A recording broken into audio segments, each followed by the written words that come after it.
ifesili ike nọ anasị na ego adịrọzi ana-ekwu na obodo bụ igwe nọ anasị na nakpọrọ nkụ nọ ana-ekwu na ego adịrọzi nọ mana ị na-elizi ego nuke ego a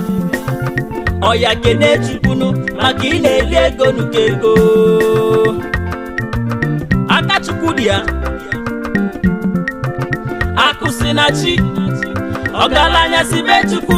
agbaka m mbọ bụ ego ndị ọnụ n'elu ụwa akụsi na chi o onye chi nyere ya libenu lelele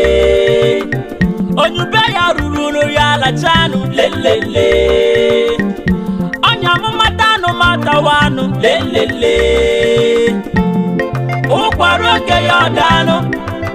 ụkwa ma adagono mesiwu ụkwa meriwe